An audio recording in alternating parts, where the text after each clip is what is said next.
Okay, so um, I'm looking at three documentaries on short analysis, and I'm gonna be looking at NWA, Montage of Heck, and Senna.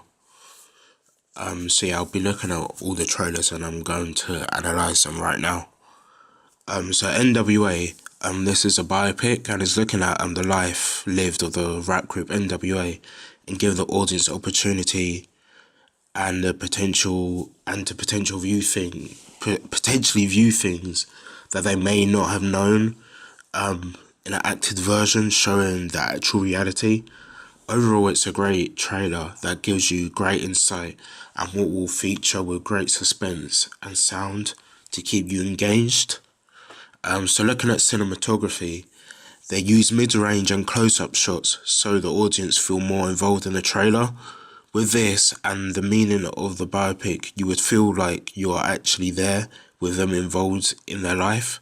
Handheld cameras are used because you could see the slight movement depending on the actor's movement. Also, it adds some context and making you feel that you're actually there. Pans and tracking shots add pace to the trailer to make it more engaging for the audience and making it intense. One of the pan shots is in slow motion of a police officer. This is to provide context for the audience that the producers have gone in depth in the research to show the social issues that were going on at the time, obviously with police brutality and their racial issues against black people. Zooms are also used to produce eagerness and to add cliffhangers. So when Ice Cube says, "Yo, Dre, I've got something to say," it zooms in onto his face and it leaves it on a cliffhanger after what he says, making it really exciting to watch. Looking at sounds now, the non-diegetic sound at the beginning is very calming since it's a piano repeating the same notes. This adds suspense and intensity since you know the tone and pace will change, but you don't know when. A sound effect of a beeper, I think, about to hit the time of zero is added to increase the suspense. Some sound effects are fitted into the trailer to add some context to the scenes and to make it more enticing as a trailer. The actor's dialogue is emulating what they believe was said by the characters in those situations. They also had help from Ice Cube and Dr. Dre for the whole production, so a lot of it can actually be quite accurate. The speech leaves you on edge. Parts of the dialogue that is really interesting and some good context, so you know it presents the racial issues, the East Coast versus West Coast, and the NWA groups, high and low moments. So you see when Eazy-E says cruising down the street, you see then the reaction of Dr. Dre, and it's a really happy moment, and we also see low moments as well. But yeah, so we get the representation of that the racial issues involving the police has caused them to react in this way and then form a group. So we get that sense in the trailer. This was done really well and would make me want to watch the biopic as well. So and voiceovers make it much easier to transition from shot to shot and highlighting the group's upcoming success. The second part of the trailer uses a rap type beat that's quite heavy on the bass and making it have a more intense feel.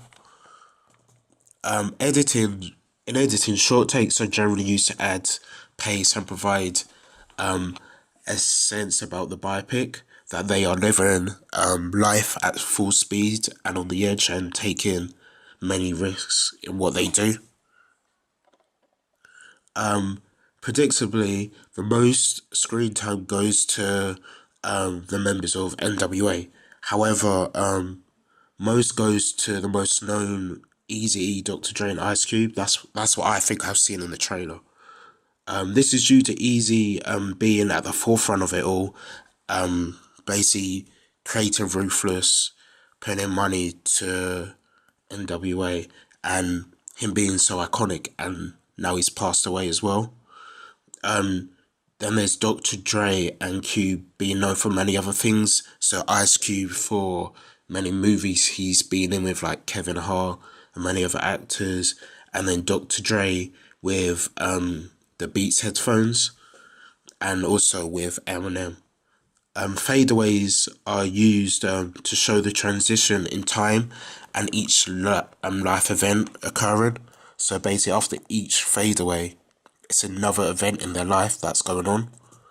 In mise en scène, the costumes used represent the time they were presenting and how those particular people styled themselves. The costumes were a great representation and helps distinguish from person to person.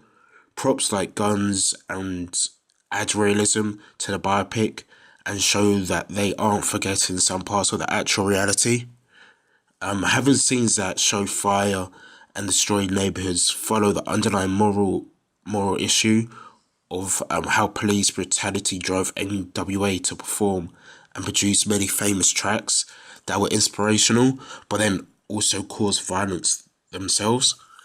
But yeah, overall, I think it was a really good trailer, and I've already watched the film several times.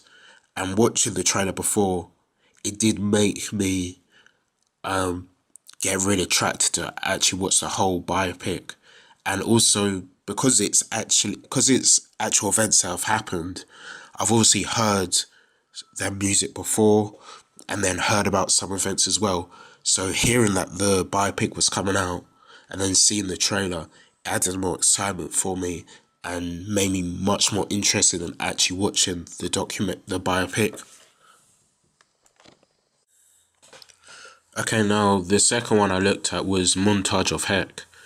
This is essentially a montage of Cobain's life from start to beginning, with his family members helping us through the additional context and reality into him and what the thoughts were going through his mind. So they helped us throughout the trailer, and I'll talk about that on how and why. So through cinematography, they use a lot of secondary source footage. All the shots with Cobain in it are secondary source from shows, and much more were shot types. The shot types were varied from close-ups to mid-range and long shots as well.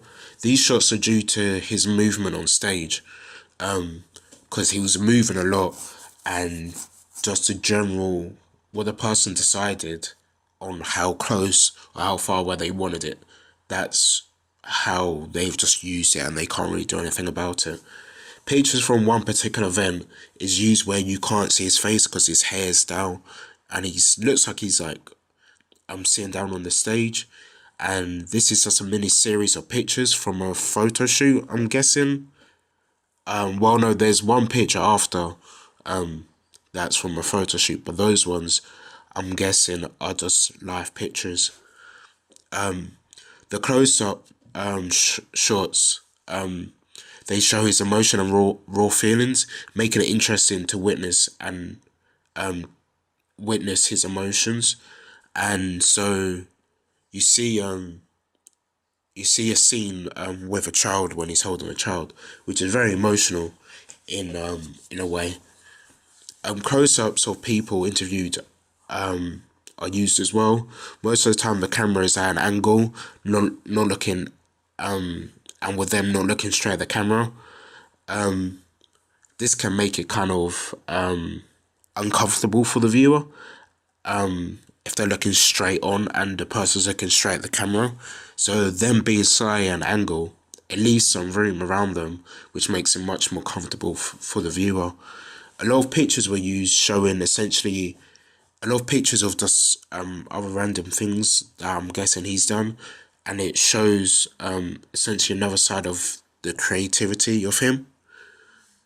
But yeah, I think, well, the count cinematography, I'm not exactly sure on how I would grade it in a way, because they did show a lot of his emotions, which was very good, but it didn't. I don't know. It just didn't seem like you could pinpoint clear, good cinematography. But I guess that's because it's a lot of archive footage. But going on to sound, we hear a lot of dialogue from Cobain.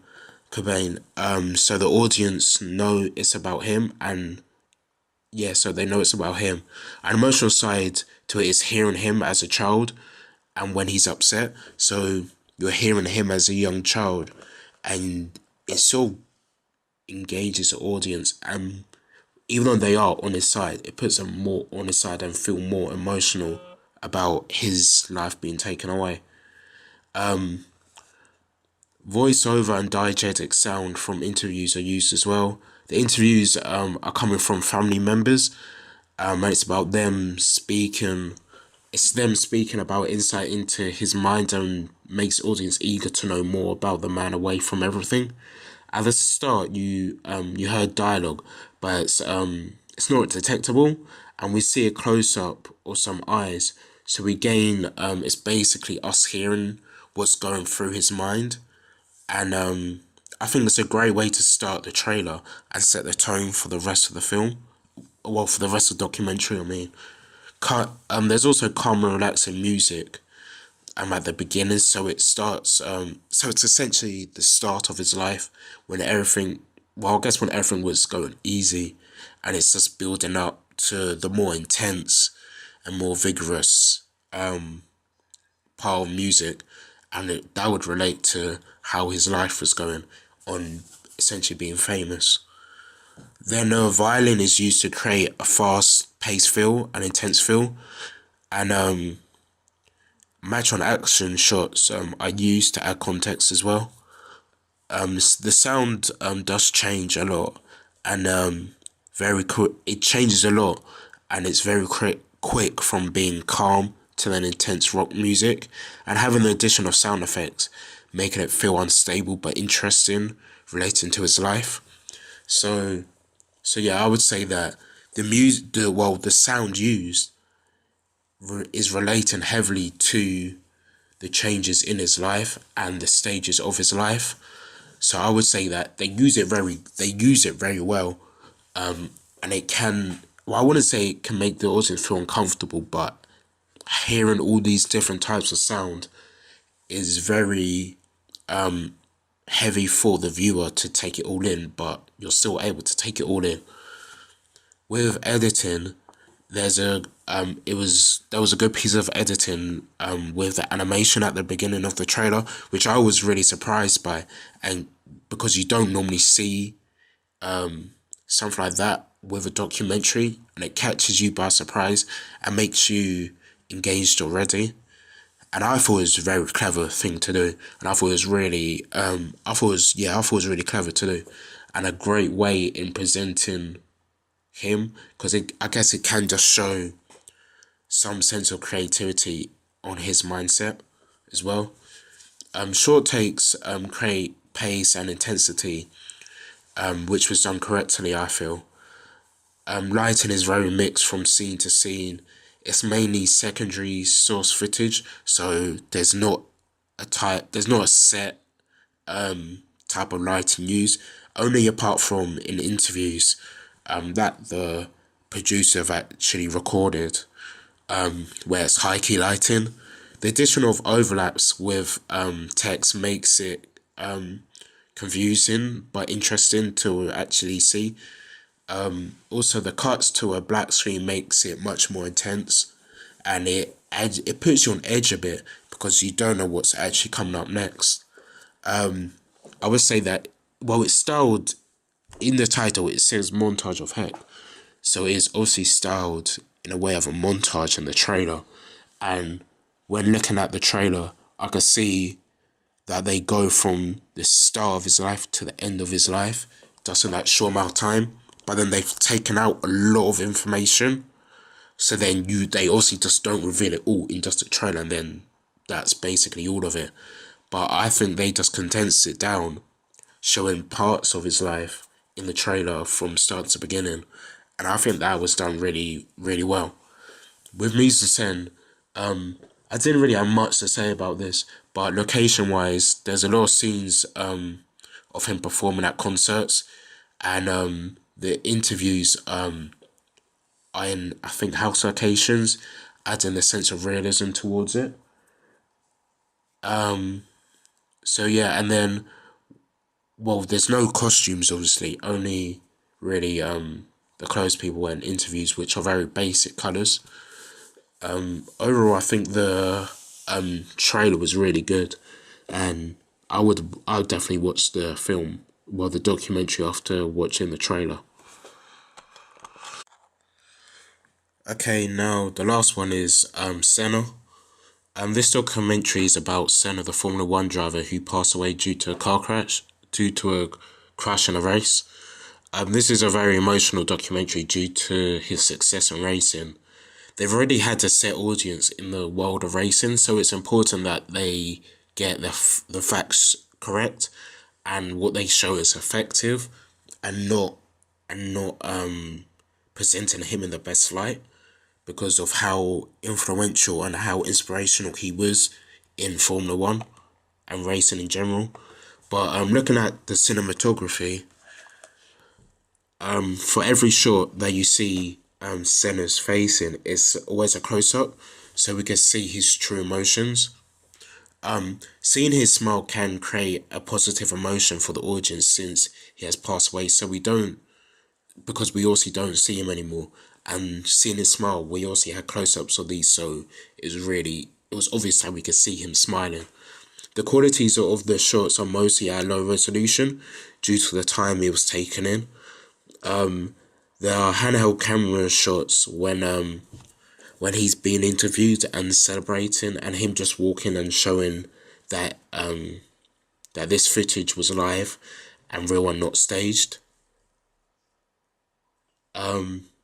There's a lot of um there's a lot of camera movement with shots of him actually racing. It adds context and gives the audience some insight into what will be featured in the documentary. There are some low angle shots of Senna as well, adding variation, making it much more interesting. A crane shot is used showing the Brazil flag, which is where he's from.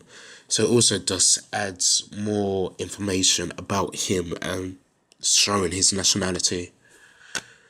Looking at sound, at the beginning, there's nice calming music that has a sense of eagerness and dramatic feel to it.